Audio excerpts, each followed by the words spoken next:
Well, hello, everyone. This is Wilson Cole, and I am president of Adams, Evans, and Ross and Backdoor Hire Solutions. And I am joined by our staff attorney, general counsel, and my lovely daughter, Samantha. How are you doing, Samantha?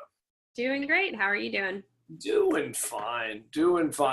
Today, we're going to kind of go old school. You know, in the past podcast, you've talked about the legality, first step, second step, third step.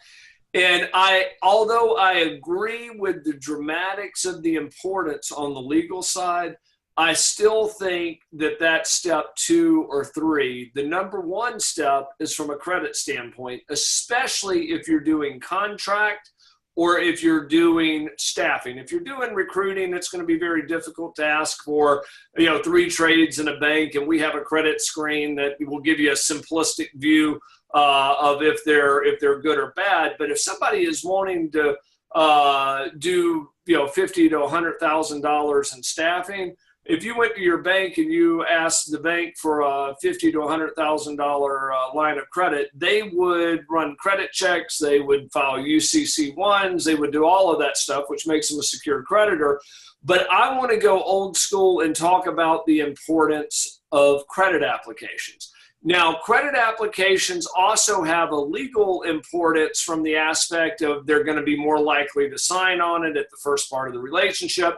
And you can bury some stuff and some safeguards in the back of that credit application that can make you a secured creditor or give you even a personal guarantee. And I'm going to have Sam address that. Sam is fighting a cold today, so at least we're not going to have the sneeze. We had to restart a few minutes ago because it was a sneeze on perfect timing right when it started.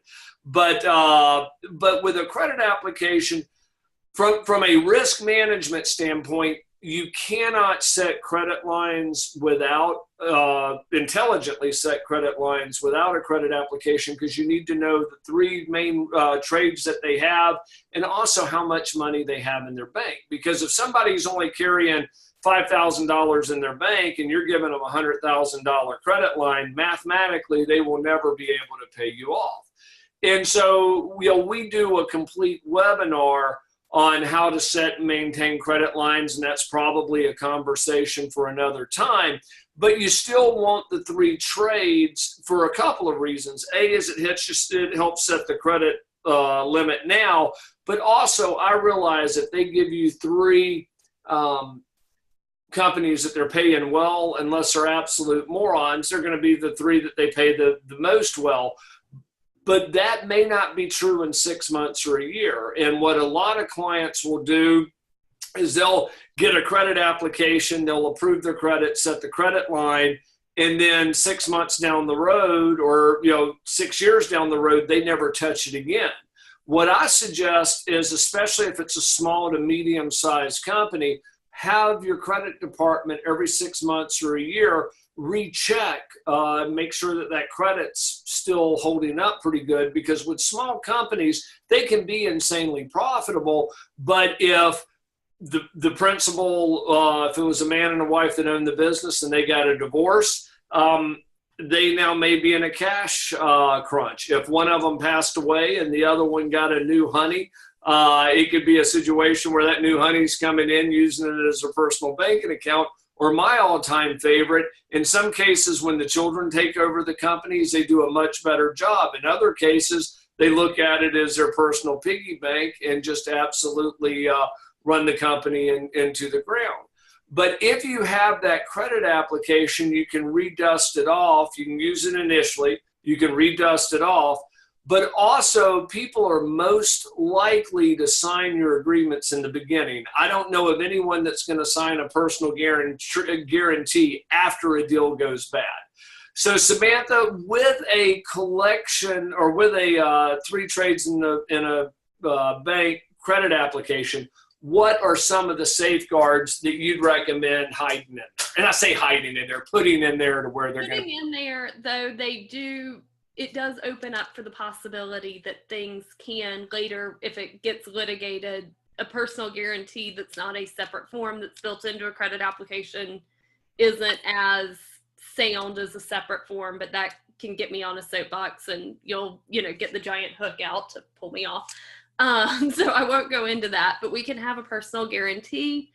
And in there, you can also set up the groundwork for a UCC filing, which would probably be, we can do a whole episode that goes in, because it's not just getting them to sign it. You have to go down to the courthouse, and there's a whole scenario that goes along with that we just don't have time for here.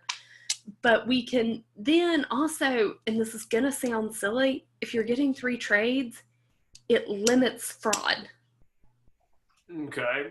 Because that's a good point. We have run into some cases where there's, funding companies, especially, they seem to get hit where, a staffing firm says they're a staffing firm, and then they create maybe 1 or so folks, and then next thing you know, that funding company finds out that company never really existed. That's an excellent point. Is with 3 trades in a bank, if somebody has 3 people that they've done business with, the chances of all 3 of them being bad are pretty slim. So I do agree with you on that. And also with the bank, it lets you know if they're not willing to give you their banking information, then they're probably not a company that I'd want to do business with.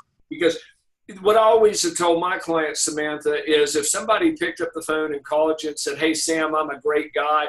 Would you?" And I paid a couple, 2, 3 people in the past. Will you give me $10,000? I'll pay you back in about 30 days. You'd hang up the phone. You'd pick up the phone. You'd call me and say, "Oh my God, this nut just called me. I didn't even know who he was." Well, every time a staffing firm extends credit with somebody they don't know, they've done that exact same scenario. And so there needs to be some method to that madness. And we teach a whole, webinar series on setting up credit lines, and then also how to follow up and keep people within those credit lines. But the very first start is to get a credit application filled out, get a credit application signed, and preferably, especially if it's a small company, I want to see the owner first would be my first choice. If not, then an officer, president, vice president, something along those lines sign it. Because with those safeguards, if the bookkeeper signs it, it's going to give them another layer of defense to kind of have some of that stuff overturned. So in closing, step number 1, get a credit application signed. Samantha, what's your closing thoughts on that stuff? If you can get a personal guarantee, I'd love to see, especially with our staffing and our funding company clients, always getting a personal guarantee, because it gives you, they can shut down a LLC and reopen one the next day and just change a letter in the name, or you're out of luck. It gives you some. It gives you some fallback. I can't tell you how many times whenever somebody says, "Yeah, well, they changed their name," and as soon as I hear they changed their name, I know what's happened. And they say, "But I know where the owner is." Unless you have a personal guarantee, you didn't deal with the owner, you dealt with the old business. Now, you can try to pop the corporate bill, you can say it's a continuance of business and all of that, but that becomes much less open and shut. Personal guarantee on anybody that's been in business less than 2 years, I highly recommend it. If you've got somebody that's wanting to, use your staffing for $20,000 a month, and they say, "No, I'm not going to sign a personal guarantee." If he's not willing to bankroll his own business, then why the heck should you be? So, last closing thought before we wrap this, step number 1 of get a credit application filled. Sam, does that pretty much cover it on your side? That's it. Well, outstanding. If you'd like to talk to us a little further, or if you have a collection issue, don't hesitate to give us a shout. You can email me, wilson@aercollections.com, or you can reach out to Samantha at aercollections.com. Hopefully you won't need us, but if you do need us, hopefully if you're in the staffing side of the business, you've got a credit application and hopefully even a personal guarantee. Thanks for joining me, Sam. Bye.